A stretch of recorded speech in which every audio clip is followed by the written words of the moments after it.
Lamp of advocacy. ಎರಡನೇದು courage. ಈ courage ಯಾವಾಗ ಬರ್ತದೆ ಅಂದ್ರೆ ನೀವು ಫಸ್ಟ್ನೇದು ಹಾನೆಸ್ಟಿ, ಪ್ರಾಮಾಣಿಕತೆ ಎಲ್ಲಿರ್ತದೋ ಆವಾಗ ನಿಮಗೆ ಧೈರ್ಯ ಬರ್ತದೆ. ಯಾವಾಗ ನೀವು ಸ್ವಾಭಿಮಾನದ ಬದುಕನ್ನು ನಡೆಸ್ತಿರೋ ಆವಾಗ ನಿಮಗೆ ಧೈರ್ಯವಾಗಿ ಎಲ್ಲೇ ಆಗಲಿ ನಿಂತ್ಕೊಂಡು ನೀವು ಹೇಳಲಿಕ್ಕೆ ಸಾಧ್ಯ ಆಗ್ತದೆ. ಅದು ಬಹಳ ಮುಖ್ಯವಾದಂಥದ್ದು. ಅದಿಲ್ಲ ಅಂತಂದ್ರೆ ಬಹಳ ಕಷ್ಟ. ಅಂದ್ರೆ ಹಾನೆಸ್ಟಿ ಮತ್ತೆ ಈ ಕರೇಜು, ಧೈರ್ಯ ಎರಡು ಒಟ್ಟಿಗೆ ಹೋಗ್ತಕ್ಕಂಥದ್ದು. ಅದರಲ್ಲಿ ಯಾವುದನ್ನು ಒಂದು ಮರೆತರೂ ಕೂಡ ನಿಮಗೆ ಧೈರ್ಯ ಬರಲ್ಲ, ಸೆಕೆಂಡ್ ಒನ್ನಿಗೆ ಸ್ಥಾನ ಇರಲ್ಲ. ಮೂರನೇದಾಗಿ ಇಂಡಸ್ಟ್ರಿ, ಅಂದ್ರೆ ಇಂಡಸ್ಟ್ರಿಯಸ್, ಅಂದ್ರೆ ಶ್ರಮಶೀಲನಾಗಿರ್ಬೇಕು ಅಂತ. ನಾನು ಅದಕ್ಕೆ ಹೇಳಿದೆ, ಶ್ರಮಶೀಲ ಅಂತಂದ್ರೆ ಏನು? ನಾವು ಈ ರೀತಿ ವರ್ಕ್ಶಾಪ್ ಮಾಡಿದಾಗ ಯಾವಾಗ ನಿಮ್ಮನ್ನು ಸೆನ್ಸಟೈಸ್ ಮಾಡ್ತೇವೆ ಮತ್ತು ಯಾವಾಗ ಈ ಕಂಟಿನ್ಯೂಯಸ್ ಎಜುಕೇಷನ್ನ ಕೊಡ್ತೇವೆ, ಆವಾಗ ನೀವು ಏನು ರಿಸರ್ಚ್ ಮಾಡುವುದರ ಮೂಲಕ ನೀವು ಅದನ್ನು ಶ್ರಮಶೀಲರ ಆಗ್ತೀರಿ, ಇಂಡಸ್ಟ್ರಿನ ಡೆವಲಪ್ ಮಾಡ್ಕೊಳ್ತೀರಿ. ಅದು ಮೂರನೇ, ಥರ್ಡ್ ಲ್ಯಾಂಪ್ ಆಫ್ ಅಡ್ವೊಕಸಿ. ನಾಲ್ಕನೇದು ವಿಟ್ ಅಂದ್ರೆ ಏನಿಲ್ಲ, ಬುದ್ಧಿ, ಚಾಕಚಕ್ಯತೆ. ನೀವು ಯಾವ ರೀತಿ ನೀವು ಅದನ್ನ ಸದ್ಬಳಕೆಯನ್ನು ಮಾಡ್ಕೊಳ್ತೀರಿ ಅಂತ. ಈಗಿನ ಪ್ರಸ್ತುತ ದಿನಗಳಲ್ಲಿ ನೀವು ನೋಡಿ, ಓಲ್ಡ್ ಸ್ಟೈಲ್ ಆಫ್ ಫಂಕ್ಷನಿಂಗ್ ಇಲ್ಲ ಕೋರ್ಟಲ್ಲಿ. ಕ್ಲೈಂಟ್ ಓದೋದು, ರಿಟರ್ನ್ ಸ್ಟೇಟ್ಮೆಂಟ್ ಓದೋದು, ಎವಿಡೆನ್ಸ್ ಎಲ್ಲ ಓದ್ತಾ ಕೂತ್ಕೊಳ್ಳೋಕ್ಕಾಗಲ್ಲ. ನೀವೇನು ಮಾಡಬೇಕು?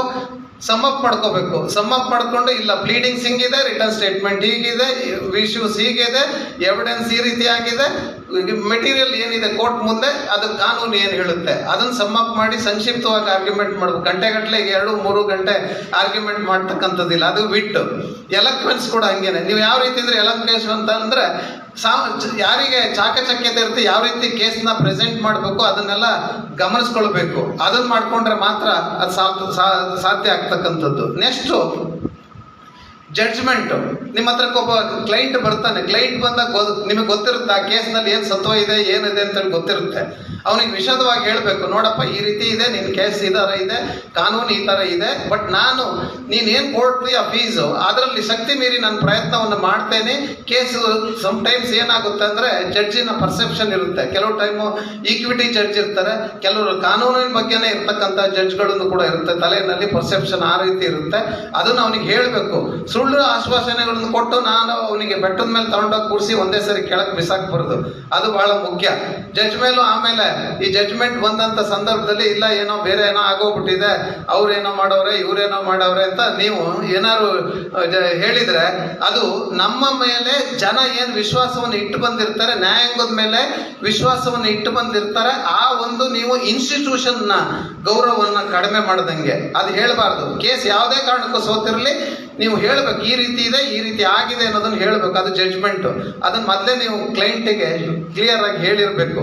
ನಿಮ್ಮ ಪ್ರಯತ್ನವನ್ನು ನೀವು ಮಾಡಬೇಕು. ಮಾಡಲಿಲ್ಲ ಅಂತಂದ್ರೆ ಅದು ಆಗೋದಿಲ್ಲ. ಅದು ಇನ್ಸ್ಟಿಟ್ಯೂಷನ್ನ ಡೆಮಾಲಿಷ್ ಮಾಡುತ್ತೆ. ನೀವು ಬೇರೆ ಥರ ಮಾತನಾಡಿದರೆ ಅಥವಾ ಇನ್ನೊಂದು ರೀತಿ ಯಾವುದೋ ರೀತಿಯಲ್ಲಿ ಹೇಳಿದರೆ. ಇನ್ನೊಂದು ಏನಂದರೆ ಈ ಫೆಲೋಶಿಪ್. ಈ ಫೆಲೋಶಿಪ್ ಏನಂತಂದ್ರೆ, ಈಗ ಸಾಮಾನ್ಯವಾಗಿ ಜೂನಿಯರು ಸೀನಿಯರ್ ಹತ್ರ ಬರ್ತಾನೆ ಕಲ್ತ್ಕೊಳ್ಳಿಕ್ಕೆ. ಈಗಿನ ವಕೀಲರು ಹಂಗೆ ಇದ್ದಾರೆ, ನಾನು ಅದನ್ನ ಇಲ್ಲ ಅಂತ ಹೇಳೋದಿಲ್ಲ. ವಕೀಲರುಗಳು, ಹೊಸ ವಕೀಲರುಗಳಿಗೆ ಏನು ಅಂತಂದ್ರೆ ಆಫೀಸ್ಗೆ ಹೋಗೋದೇ ಇಲ್ಲ. ಕೆಲವರೆಲ್ಲ ಡೈರೆಕ್ಟ್ ಆಗಿ ಆಫೀಸಿಗೆ ಬಂದ್ಬಿಡ್ತಾರೆ. ನಾನಂತೂ ನಾನು ಸೀನಿಯರ್ ಆಫೀಸ್ಗೆ ಹೋಗಿ ನಾನೇ ಬೀಗ ತೆಗಿತಾ ಇದ್ದೆ. ಬೆಳಗ್ಗೆ ಹೋಗಿ 8:15, 8:45. ಎಷ್ಟು ಜನ ಅಡ್ವೊಕೇಟ್ಸ್ ಬೆಳಗ್ಗೆ 8:15, 8:45 ಹೋಗ್ತಾರೋ ನನಗೆ ಗೊತ್ತಿಲ್ಲ. ಜೊತೆಗೆ ಯುವ ವಕೀಲರು ನನಗೆ ಹೇಳ್ತಾ ಇದ್ದೀನಿ ಕಿವಿ ಮಾತು. ಯಾಕೆ ಅಂತ ಹೇಳಿ, ನೀವು ಫಸ್ಟು ಸೀನಿಯರ್ ಆಫೀಸಿಗೆ ಹೋಗಿ ಸೇರ್ಕೊಂಡ್ರೆ ಸೀನಿಯರಲ್ಲಿ ನೀವು ಕಾನ್ಫಿಡೆನ್ಸ್ನ ಬಿಲ್ಡ್ ಮಾಡಬೇಕು. ನಾನು ಒಬ್ಬ ಏನು ಕ್ಲೈಂಟು ಸೀನಿಯರ್ನ ನಂಬ್ಕೊಂಡು ಬಂದಿರ್ತಾನೆ ಕ್ಲೈಂಟು, ಆ ನಂಬ್ಕೊಂಡು ಬಂದಾಗ ಸೀನಿಯರ್ ಏನು ಕೆಲಸ ನಂಬ್ಕೊಂಡು ಬಂದಿದ್ದಾನೋ, ಕ್ಲೈಂಟ್ ಏನು ನಂಬ್ಕೊಂಡು ಬಂದಿದ್ದಾನೋ ಸೀನಿಯರು, ಆ ಸೀನಿಯರ್ಗೆ ಕೆಟ್ಟ ಹೆಸರು ಬರೋದು ರೀತಿಯಲ್ಲಿ ನಾನು ನಡ್ಕೊಳ್ತೀನಿ ಅನ್ನೋದಕ್ಕೆ ಜೂನಿಯರ್ ಕೌನ್ಸಿಲ್ ಸೀನಿಯರ್ ಹತ್ರ ಕಾನ್ಫಿಡೆನ್ಸ್ನ ಬಿಲ್ಡ್ ಮಾಡಬೇಕು. ಅದಕ್ಕೆ ಕಾನ್ಫಿಡೆನ್ಸ್ ಬಿಲ್ಡ್ ಮಾಡೋದು ಏನಿಲ್ಲ, ಫೈಲ್ ಓದಬೇಕು. ಫೈಲ್ ಓದ್ಬಿಟ್ಟು ರಿಸರ್ಚ್ ಮಾಡಬೇಕು. ಇದಕ್ಕೆ ಸಂಬಂಧಪಟ್ಟಂತ ಏನು ಕಾನೂನು ಇದೆ ಅನ್ನೋದನ್ನ ಹೇಳಿ ನೀವು ಸೀನಿಯರ್ಗೂ ಅದು ನಿಮ್ಮ ಅಸಿಸ್ಟೆನ್ಸ್ ಕೊಟ್ಟಾಗ ಅವರಲ್ಲೂ ಕೂಡ ಒಂದು ಕಾನ್ಫಿಡೆನ್ಸ್ ಬರುತ್ತೆ. ಇಲ್ಲ, ಇವನಿಗೆ ಈ ಕೇಸ್ ಕೊಟ್ಟರೆ ನಡೆಸ್ತಕ್ಕಂಥ ಶಕ್ತಿ ಇದೆ, ನನ್ನನ್ನು ನಂಬಿ ಬಂದಿರತಕ್ಕಂಥ ಕ್ಲೈಂಟಿಗೆ ಅನ್ಯಾಯ ಆಗೋದಿಲ್ಲ ಅಂತ ಕಾನ್ಫಿಡೆನ್ಸ್ ಬಂದರೆ ಆ ಸೀನಿಯರೇ ನಿಮಗೆ ಕೇಸ್ನ ನಡೆಸಲಿಕ್ಕೆ ಅವಕಾಶವನ್ನು ಮಾಡಿಕೊಡ್ತಾರೆ. ನಮ್ಮ ಕಾನೂನು ಮಂತ್ರಿಗಳಿಗೂ ಗೊತ್ತಿದೆ, ಅಥವಾ ಬೇರೆ ನಿಮ್ಗಳಿಗೂ ಕೂಡ ಎಲ್ಲರಿಗೂ ಎಕ್ಸ್ಪೀರಿಯನ್ಸ್ ಇದೆ. ನೀವು ಬಂದ ತಕ್ಷಣ ಯಾರು ಫೀಸು ಕೊಡೋದಿಲ್ಲ. ಈ ಪ್ರೊಫೆಷನಲ್ ಹಂಗೆ, ಫಸ್ಟ್ 5 years ನೋ ಮನಿ, ಆಮೇಲೆ ಏನಿದ್ರು 5 years ಆದ್ಮೇಲೆ ಸ್ವಲ್ಪ ದುಡ್ಡು ಏನಾದ್ರು ಬರುತ್ತೆ. ನನ್ನ ಸೀನಿಯರ್ ಫಸ್ಟ್ ದಿವಸ ಒಂದು ಮಾತು ಹೇಳಿದ್ರು, ಅವ್ರು ಇವತ್ತಿಲ್ಲ, at the age of 93 he passed away. But ಒಂದು ಮಾತನ್ನು ನನಗೆ ಹೇಳಿದರು, ಫಸ್ಟ್ ದಿವಸ ಹೋಟೆಲಿಗೆ ಕರ್ಕೊಂಡು ಹೋಗಿ ಒಂದು ಮಸಾಲೆ ದೋಸೆ ತಿನ್ನಿಸಿ, ನೀನು ಒಬ್ಬ ರೈತನ ಮಗ, ನಾನು ನಿನಗೊಂದು ಮಾತು ಹೇಳ್ತೀನಿ, ಸರಸ್ವತಿ ಹಿಂದೆ ಹೋಗು, ಲಕ್ಷ್ಮಿ ಹಿಂದೆ ಹೋಗ್ಬೇಡ. ಸರಸ್ವತಿ ಎಲ್ಲಿರ್ತಾಳೋ ಲಕ್ಷ್ಮಿ ಅಲ್ಲಿ ಕೈಕಾಲು ಮುರ್ಕೊಂಡು ಲಕ್ಷ್ಮಿ ಬಿದ್ದಿರ್ತಾಳೆ. ಆದ್ರಿಂದ ನೀನು ಸರಸ್ವತಿ ಹಿಂದೆ ಹೋಗು ಅನ್ನೋ ಮಾತು ನನ್ಗೆ ಹೇಳಿದ್ರು.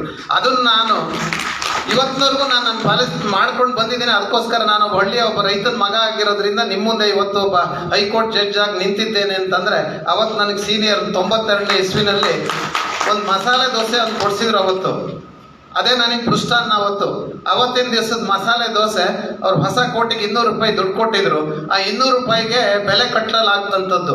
200 ರೂಪಾಯಿ 200 ಕೋಟಿ ರೂಪಾಯಿ ಸಮಾನ ಅವತ್ತಿನ 200 ರೂಪಾಯಿ. ಅದಕ್ಕೆ ನಾನು ಹೇಳ್ತೀನಿ ಜೂನಿಯರ್ಸ್ಗಳಿಗೆ, ಮೊದಲು ಯಾವಾಗಲೂ ನೀವು ದುಡ್ಡಿನ ಮುಖ ನೋಡಬೇಡಿ. ದುಡ್ಡು ಬರುತ್ತೆ, ತನ್ನದಾಗೆ ತಾನಾಗೆ ಬರುತ್ತೆ. ನೀವು ಯಾರಿಗೂ ಈ ಸಾಫ್ಟ್ವೇರ್ ಇಂಜಿನಿಯರ್ಸ್ಗೆ ಡಿಗ್ರಿ ಆದ ತಕ್ಷಣ ಹೋಗಿ ಸೇರ್ಕೊಂಡ ತಕ್ಷಣ ಅಷ್ಟೊಂದು ಸಂಬಳ ಬರುತ್ತೆ, ನಂದು ಹಿಂಗೆ ಆಯ್ತಲ್ಲ ಅಂತ ಹೇಳಿ ನೀವು ಯಾವತ್ತೂ ಪರಿತಪಿಸತಕ್ಕಂಥ ಅವಶ್ಯಕತೆ ಇಲ್ಲ. ಯಾಕೆ ಈ ಮಾತನ್ನು ಹೇಳ್ತೀನಿ ಅಂದರೆ, ಸಾಮಾನ್ಯವಾಗಿ ಲಿಟಿಗೇಷನ್ ಸೈಡ್ ಪ್ರಾಕ್ಟೀಸ್ ಮಾಡುವಾಗ ಅಡ್ವೊಕೇಟ್ಸ್ಗೆ ಅನಿಸ್ತದೆ, ಏನು ಈ ರೀತಿ ನಾನು ಬಂದು 500 ರೂಪಾಯಿಗೆ 1000 ರೂಪಾಯಿಗೆ 2000 ರೂಪಾಯಿಗೆ 10,000 ರೂಪಾಯಿಗೆ 5,000 ರೂಪಾಯಿ ಕೆಲಸ ಮಾಡಬೇಕಲ್ಲ ಅಂತ. ನಿಮಗೆ ಸಾಫ್ಟ್ವೇರ್ ಇಂಜಿನಿಯರ್ ಆದರೆ ಏನಾಗ್ತೀರಿ, ಲೈಕ್ ಕ್ಲರ್ಕ್ ಹಂಗೆ ಇರ್ತೀರಿ. ಅಲ್ಲಿ ಆ ಒಂದು ಇನ್ಸ್ಟಿಟ್ಯೂಷನ್ ಅಲ್ಲಿ ಕ್ಲರ್ಕ್ ಆಗಿ ಇದ್ದಂಗೆ ಇರ್ತೀರಿ. ಇಲ್ಲಿ ಹಂಗಲ್ಲ. ನಿಮಗೆ ನೇಮು ಫೇಮು ಬರಬೇಕಾದ್ರೆ ನೀವು ಮೊದಲ ಒಂದು ಸ್ಟಾರ್ಟಿಂಗ್ ನಲ್ಲಿ ಕೆಲಸ ಮಾಡಿದಾಗ ನೀವೇನು ಮಾಡಿರ್ತಾರೋ ಅದೇ ನಿಮ್ಮನ್ನು ನಿಲ್ಲಿಸ್ತಕ್ಕಂಥದ್ದು. ಅದು ಬಹಳ ಮುಖ್ಯ. ಆದ್ರಿಂದ ಜೂನಿಯರ್ ಅಡ್ವೊಕೇಟ್ಸ್ಗೆ ನಾನು ಹೇಳ್ತೇನೆ, ಮೊದಲು ನೀವು ವರ್ಕ್ ಕಲ್ಚರ್ ಕಲ್ತ್ಕೋಬೇಕು. ಈಗಿನ ಯಂಗ್ಸ್ಟರ್ಸ್ಗೆ ವರ್ಕ್ ಕಲ್ಚರ್ ಇಲ್ಲ. ವರ್ಕ್ ಕಲ್ಚರ್ ನೀವು ಯಾವಾಗ ಡೆವಲಪ್ ಮಾಡ್ಕೊಳ್ತೀರಿ, ನೀವು ಪಡ್ಕೊಳ್ಳೋಕೆ ಸಾಧ್ಯ ಆಗ್ತದೆ. ಅದರ ಜೊತೆಗೆ ಏನು ಅಂತಂದ್ರೆ, ಹಿರಿಯ ನ್ಯಾಯಾಧೀಶರುಗಳು ಬಂದಾಗ ಕೋರ್ಟ್ನಲ್ಲಿ, ಅದು ಹಿರಿಯ ವಕೀಲರುಗಳು ಬಂದಾಗ ಅವ್ರಿಗೆ ಗೌರವ ಕೊಡಬೇಕು, ಜಾಗ ಬಿಟ್ಕೊಡ್ಬೇಕು. ಅದನ್ನ ನಾವು ಈಗೆಲ್ಲೂ ಕಾಣ್ತಾ ಇಲ್ಲ. ಜೊತೆಗೆ ಯಾವಾಗ ವರ್ಕ್ ಕಲ್ಚರ್ ನೀವು ಬೆಳೆಸ್ಕೊಳ್ಳಲ್ಲ, ಸಂಸ್ಕಾರ ಅದೊಂದು ರೀತಿ ಸಂಸ್ಕಾರ ನೀವು ಬೆಳೆಸ್ಕೊಳ್ಳಿಲ್ಲ ಅಂತಂದ್ರೆ ನಿಮಗೆ ಜ್ಞಾನ ಯಾವ ಕಾರಣಕ್ಕೂ ನಿಮಗೆ ಹತ್ತೋದಿಲ್ಲ. ಅದು ಬಹಳ ಮುಖ್ಯ. ಕಾನ್ಫಿಡೆನ್ಸ್ ಬಿಲ್ಡ್ ಮಾಡಬೇಕು. ಆಮೇಲೆ ವೃತ್ತಿ ಗೌರವ ಏನಿದೆಯೋ ಅದನ್ನು ಕಾಪಾಡ್ಕೊಳ್ಬೇಕು. ನೀವು ವೃತ್ತಿ ಗೌರವ ಕಾಪಾಡ್ಕೊಳ್ಳಿಲ್ಲ ಅಂತಂದ್ರೆ ನಮ್ಮ ಈ ಇನ್ಸ್ಟಿಟ್ಯೂಷನ್ಗೆ ಕೆಟ್ಟ ಹೆಸರು ಬರ್ತದೆ. ಇದು ಜೂನಿಯರಿಗೆ ಸಂಬಂಧಪಟ್ಟಿದ್ದು. ಸೀನಿಯರ್ಸ್ಗಳಿಗೂ ಒಂದು ಸ್ವಲ್ಪ ಕಿವಿ ಮಾತು ಹೇಳ್ತೀನಿ. ಯಾಕೆಂದ್ರೆ ಸೀನಿಯರ್ಸ್ಗಳು ಕೂಡ ನಡೆಸ್ಕೊಳ್ಳೋದ್ರ ಮೇಲೂ ಡಿಪೆಂಡ್ ಆಗ್ತದೆ ಜೂನಿಯರ್ಸ್ಗಳು. ಯಾಕೆಂದ್ರೆ ನಾನು ಸ್ವಲ್ಪ ನೇರವಾಗಿ ನಿಷ್ಠೂರವಾಗಿ ಮಾತಾಡೋನು, ನನಗೇನು ಯಾರು ಏನು ಅಂದ್ಕೊಂಡ್ರು ನನಗೇನು ಬೇಸರ ಇಲ್ಲ. ಸೀನಿಯರ್ಸ್ಗಳು ಅಷ್ಟೇ, ಜೂನಿಯರ್ ಬಂದಾಗ ಅವನಲ್ಲಿ ಕಾನ್ಫಿಡೆನ್ಸ್ ತುಂಬಬೇಕು. ಯಾವಾಗ ಜೂನಿಯರ್ ಯಾವ ರೀತಿ ಸೀನಿಯರ್ಗೆ ಕಾನ್ಫಿಡೆನ್ಸ್ ತುಂಬ್ತಾನೋ ಆ ರೀತಿ ನನಗೂ ಹೇಳಿದ್ರು, ಎಷ್ಟೊಂದು ಜನ ಲಾಯರ್ಸ್ ಅವರೇ, ಈಗ ಇವನ ಲಾಯರ್ ಆಗಿ ಏನು ಮಾಡ್ತಾನೆ ಅನ್ನೋ ಮಾತನ್ನು ಅವತ್ತಿನ ದಿವಸದಲ್ಲೂ ನಾನು ಕೇಳಿದ್ದೆ. ಇದು 92ರಲ್ಲಿ 32 ವರ್ಷದ ಹಿಂದಿನ ಮಾತು. ಅವೆಲ್ಲ ಇರ್ತದೆ, ಅವೆಲ್ಲ ಬೇಡ. ಒಬ್ಬ ವಕೀಲ ಬಂದಾಗ ಅವನಿಗೆ ಮನಸ್ಸಿನಲ್ಲಿ ಏನಿರುತ್ತೆ ಅದನ್ನ ಸೀನಿಯರ್ ಕೂಡ ಗಮನಿಸ್ಕೋಬೇಕು. ಸೀನಿಯರ್ ಗಮನಿಸ್ಕೊಂಡು ಅವನಲ್ಲಿ ಕಾನ್ಫಿಡೆನ್ಸ್ ತುಂಬಬೇಕು. ಕಾನ್ಫಿಡೆನ್ಸ್ ತುಂಬಿ, ಇಲ್ಲ ಇವತ್ತೇನು ಒಂದು ಡಿಸ್ಮಿಸ್ ಆದ್ರೆ ಪರವಾಗಿಲ್ಲ, ಒಂದು ಅಪ್ಲಿಕೇಶನ್ ಹಾಕಿ ಒಂದು ರೀಕಾಲ್ ಮಾಡ್ಕೊಳ್ಳೋಣ, ಅದಕ್ಕೆ ನೀನು ತಲೆ ಕೆಡಿಸ್ಕೋಬೇಡ, ನೀನು ಮಾಡು ಅಂತ ಒಂದು ಮುನ್ನುಗ್ಲಿಕ್ಕೆ, ಅವನಿಗೆ ಒಂದು ಮೋಟಿವೇಟ್ ಮಾಡಲಿಕ್ಕೆ ಒಂದು ಅವಕಾಶವನ್ನ ಕಲ್ಪಿಸ್ಕೊಡ್ಬೇಕು. ಆಗ ಅವನಿಗೆ ಕಲಿಗ್ಲಿಕ್ಕೂ ಕೂಡ ಒಂದು ರೀತಿ ಹುಮ್ಮಸ್ ಬರುತ್ತೆ. ತಪ್ಪಾದ್ರೂ ಕೂಡ ತಿದ್ಕೊಳ್ಳಿಕ್ಕೆ ಅವಕಾಶ ಆಗ್ತದೆ. ಅದರ ಜೊತೆಗೆ ನೋಡಿ, ನಾವು ನೀವು ಏನಾರು ಹೋಗುವಾಗ ಏನಾರು ತಗೊಂಡೋಗ್ತೀವ? ಇಲ್ಲ. ಬರುವಾಗ ಬೆತ್ತಲೆ, ಹೋಗುವಾಗ ಬೆತ್ತಲೆ. ಏನಾರು ತಗೊಂಡೋಗೋದು